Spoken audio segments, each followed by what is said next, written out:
Hello friends, I am going to read an editorial India's Mental Health Crisis, The Cries and Scars by Amal Chandra and Namisha. In Shahjahanpur, Uttar Pradesh, a young couple recently ended their lives after poisoning their 4-month-old son.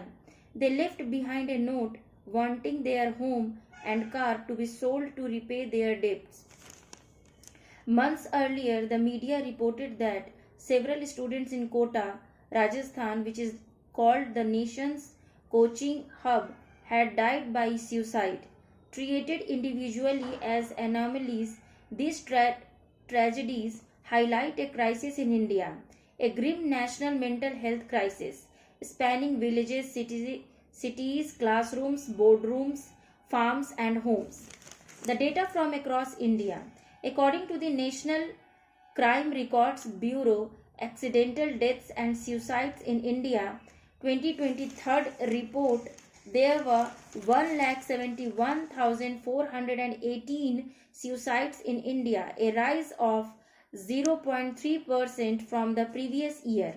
Yet, the suicide rate per 1 lakh population fell marginally by 0.8%, indicating that population growth had outpaced case increases.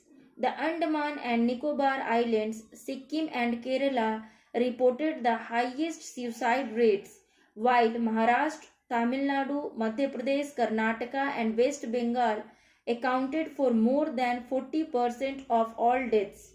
Cities continued to have higher suicide rates than in rural India, reflecting the pressure of urban life. Men made up 72.8% of all victims, revealing gendered, economic, and social stress. Family problems accounted for nearly a third, 31.9% of suicides, followed by illness 19%, substance abuse 7%, and relationship or marriage related issues about 10% combined. Distress in the agrarian sector persists, with 10,786 farmer suicides, around 6.3% of the total reported in 2023, slightly lower than the previous year. Most cases were in Maharashtra and Karnataka. But there is a broader crisis. Since 2014, over 1 lakh farmers have taken their lives. Between 1995 and 2015, nearly 2,96,000 of the cases were the result of debt, crop failure, market shocks, and institutional neglect. Equally invisible are homemakers and caregivers, predominantly women, who face high rates of depression, marital distress, and domestic violence but do not feature in official statistics. It was against this backdrop that one of us on an ordinary morning felt the weight of existence suddenly unbearable, not from illness or exhaustion, but from a numbing sense that every small act, such as brushing one's teeth to answering a message, had lost meaning. There was food in the fridge, work in progress, and no visible crisis, yet the heaviness was overwhelming. In that moment of quiet panic, reaching out to an artificial intelligence platform felt safer than speaking to someone. Why does technology seem more approachable than human company? It was a moment that captured a painful truth. Countless Indians are confiding in algorithms because they have no one else to return to. This is not a technological failure but a human one. Nearly 230 million Indians live with mental disorders, from depression and anxiety to bipolar and substance use conditions. Yet, over 4 in 5 persons with severe illness receive no formal care due to stigma, the cost, and a severe shortage of professionals.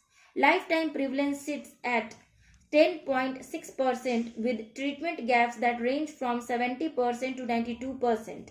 Even as official suicide rates appear stable, the World Health Organization estimates 16.3 deaths per 1 lakh people, highlighting India's heavy mental health burden.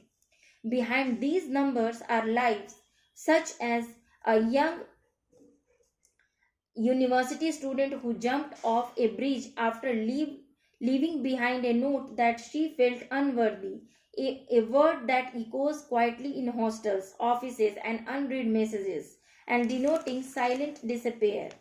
Gaps in the system. India's mental health system needs attention. With just 0.75 psychiatrists for 1 lakh people, well below the WHO minimum of 1.7 and far from the ideal 3. Besides a similar shortage of nurses, psychologists, and social workers, care is scarce. In schools and colleges, counseling often means a part-time teacher for thousands of students. In coaching hubs and universities, support is tokenistic and underfunded. On paper, laws appear progressive. The Mental Health Care Act 2017 decriminalized suicide and guaranteed mental health care, while the National Suicide Prevention Strategy aimed to reduce death by 10%, yet suicides have risen. Manodarpan, the school-based psychosocial support scheme, remains largely inactive, and despite 47 postgraduate psychiatry departments and 25 centers of excellence being sanctioned, staffing, pay, and training gaps persist. Even the 270 crore mental health budget has been largely unspent, leaving policies as empty promises. Today, millions of Indians turn to AI tools such as ChatGPT not out of trust but out of loneliness. The OpenAI CEO Sam Altman himself has acknowledged that many young users treat the platform as a therapist or life coach, despite its lack of confidentiality, crisis intervention, or a privacy guarantees. This reliance reflects not technological faith but institutional collapse. AI can assist, but without regulation, it risks becoming a dangerous substitute for real, protected human care. India must treat mental health as an emergency, not as an afterthought.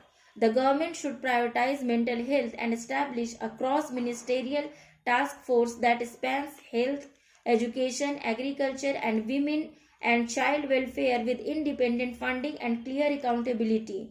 Within 5 years, the aim should be to have at least 3 to 5 mental health professionals for every 1 lakh people, achieved through expanded training, scholarships, and incentives for rural postings. Counseling must become a public infrastructure, not a charity. Every school, college, district hospital, and agrarian block should have a full-time trained counselor or a direct link to one, funded by central budgets. It should not be left to non-governmental organizations or goodwill. Public campaigns must destigmatize help seeking, share recovery stories, and normalize conversations about distress. Special outreach is needed for high risk groups such as farmers, homemakers, students, survivors of abuse, and caregivers. For farmers, counseling must go hand in hand with debt relief and livelihood support. Homemakers, often isolated, need community based therapy networks. In coaching hubs such as Kota, mental health care must be continuous, institutional, and preventive.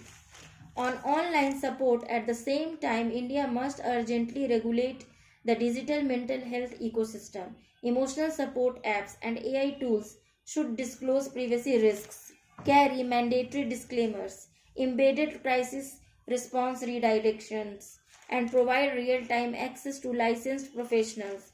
Until robust ethical and legal frameworks exist, such tools cannot replace qualified human care. What is at stake is not only life but also the moral and social fabric of the nation. Suicide remains the leading cause of death among India's youth aged 15 to 29 years, and the country bears a disproportionate share of global female suicide death.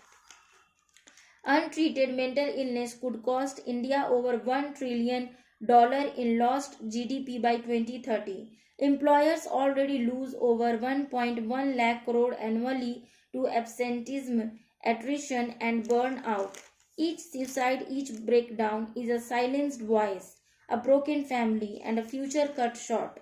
Every one of us has known the relief when someone or some system says these important words: you matter.